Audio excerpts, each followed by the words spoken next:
Buenas, ¿cómo están? Hola a todos y a todas. Hoy nos volvemos a encontrar con Historia 2.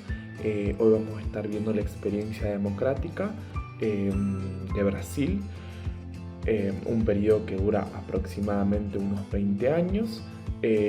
Vamos a estar observando las distintas presidencias con sus apuestas en modelos económicos, sus apuestas sociales, sus desafíos por intentar frenar la inflación. Vamos a ver el plan de metas de Kubitschek, que es muy importante, y vamos a ver cómo concluye esta experiencia democrática con el golpe de Estado, eh, inaugurando uno de los periodos más oscuros de la historia brasilera. Así que nada, espero que les sirva mucho el video.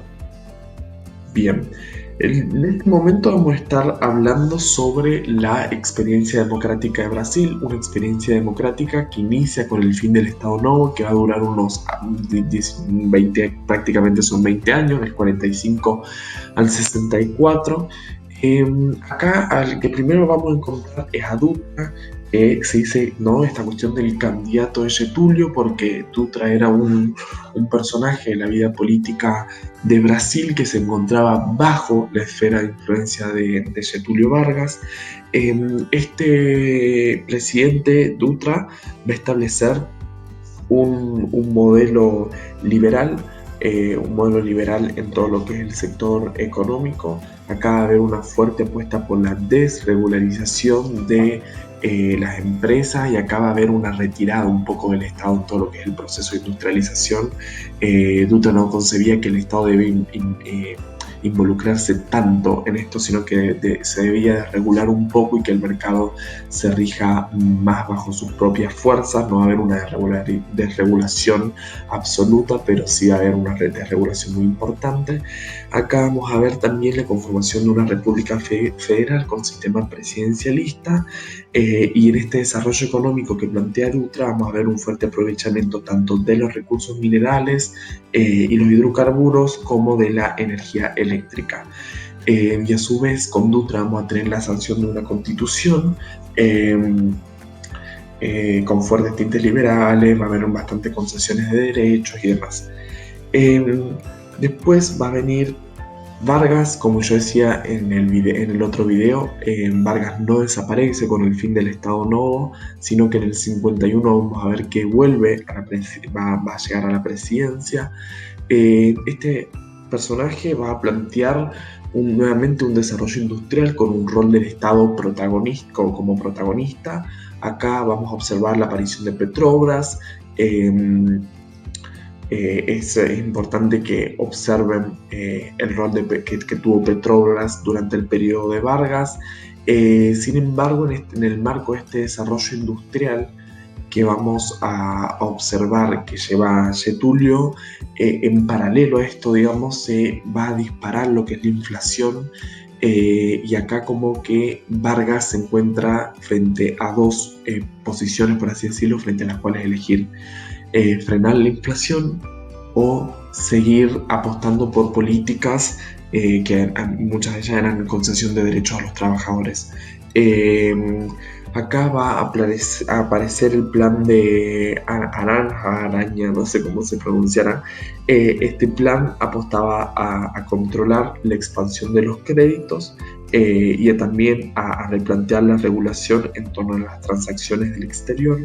Vamos a observar que se aplica un tipo de cambio flexible, con el fin de intentar frenar la inflación que está desbordando y va a devenir en una crisis económico-social y política.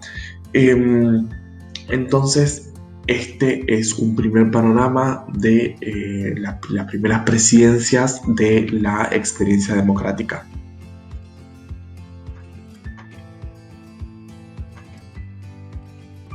Sin embargo, este primer periodo que va a atravesar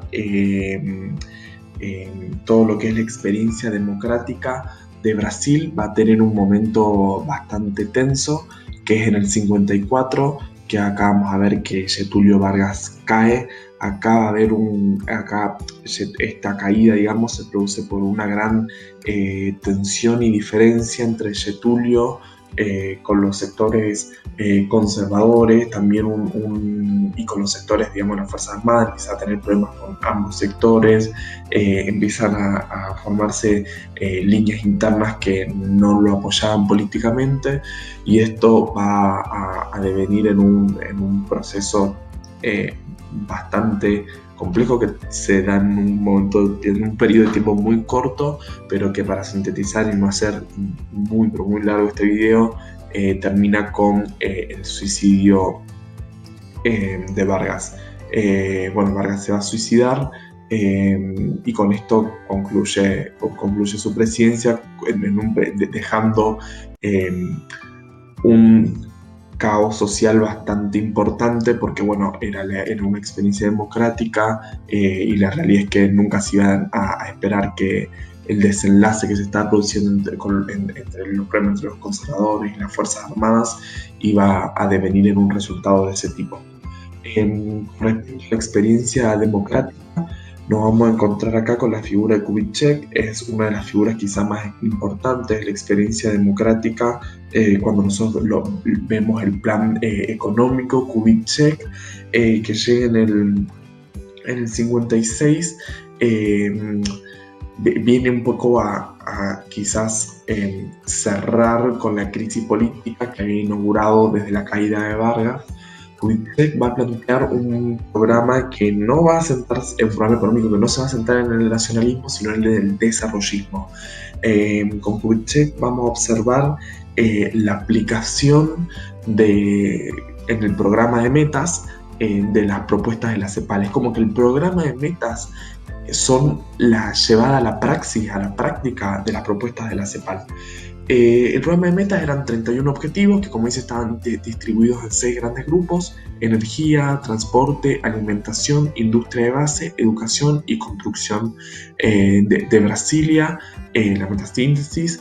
Acá lo que se busca es el capital extranjero, una de las políticas de Kubitschek, que busca capital extranjero para poder lograr todas estas propuestas, estos proyectos, y la realidad es que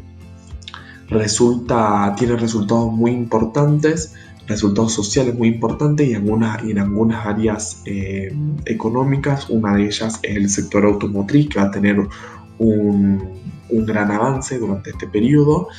Y con respecto al problema de la inflación, que, como ya veíamos, ¿no?, era un problema que Vargas ya se estaba enfrentando, y uno de los tantos problemas que desencadena en sus acciones políticas, nos vamos a encontrar con que Kubitschek va a recurrir al FMI para obtener un plan de estabilización económica.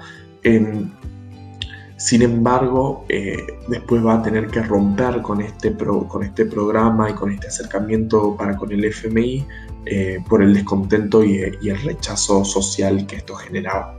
Pero lo que es muy importante que ustedes tengan de Kubitschek son la cuestión del programa de metas, ¿no? Como un programa donde ustedes pueden ver en práctica la propuesta de la CEPAL. El programa de metas, indefectiblemente, es una política pública orientada en torno a estos pilares que se lleva adelante.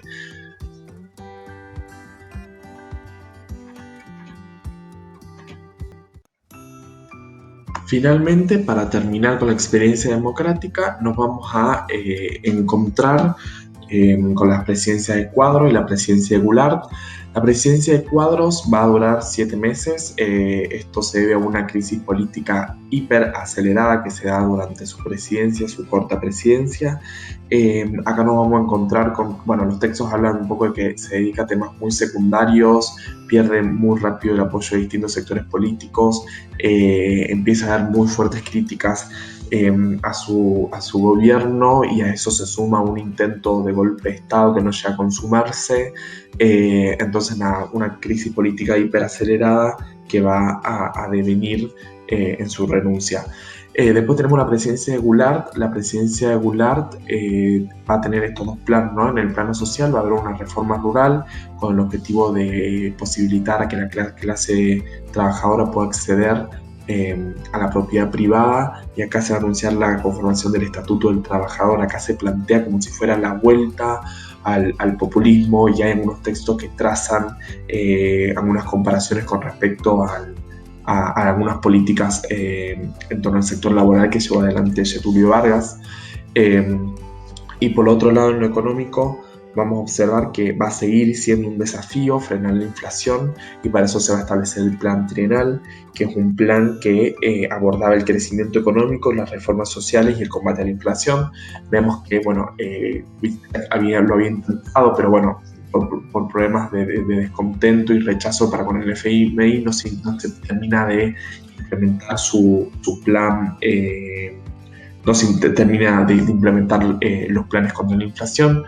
Sin embargo, el plan trienal fracasa y se experimenta un aumento más desmesurado de la inflación, sumado a una caída abrupta del PBI. Acá el papel de las Fuerzas Armadas empieza a ser cada vez más central. Acá volvemos volvemos a la persecución de la izquierda, principalmente del comunismo. Por lo tanto, acá no solamente va a haber mayor papel de las Fuerzas Armadas, sino que va a ser mayor el poder de accionar de esta.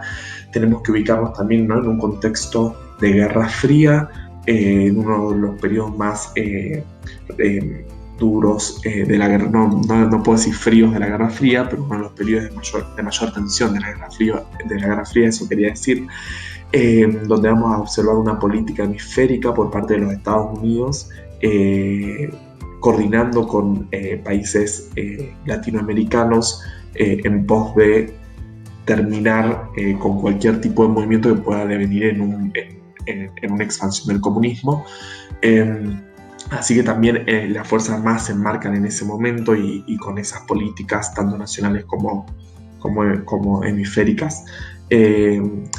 Y a su vez, en el marco de estas Fuerzas Armadas, con el fracaso de este plan trienal y con muchos problemas que se están dando en lo social, como por ejemplo aumento en los niveles de descontento, aumento en los niveles de delincuencia, empieza a haber un ala de las Fuerzas Armadas que considera que la resolución de los conflictos, tanto en la sociedad como en los problemas económicos, no se iba a dar por la vía democrática, que eso era imposible, y empieza a crecer la idea de la necesidad de una revolución,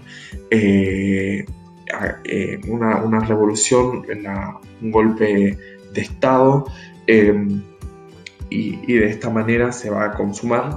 Se va a llevar adelante un golpe de Estado a fines de marzo de 1964, y se va a inaugurar un periodo de dictadura militar. Va a ser un periodo sumamente largo, que va a terminar a mediados de la década de los 80. Inaugurando uno de los periodos más oscuros de la historia brasilera, que también se dio en paralelo con otros golpes de Estado que dieron fin a la vida democrática en los países, en la gran mayoría de los países latinoamericanos.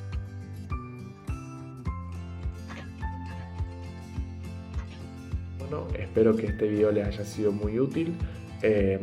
Intenté hacer un trazado por las cuestiones más importantes y que tampoco sea tan largo para no aburrirlos ni nada por el estilo. Ya saben, cualquier cosita me mandan un mensajito, o si no, le mandan a las redes de la franja y ellos al toque los van a poner en contacto conmigo. Así que nada, espero que les haya servido.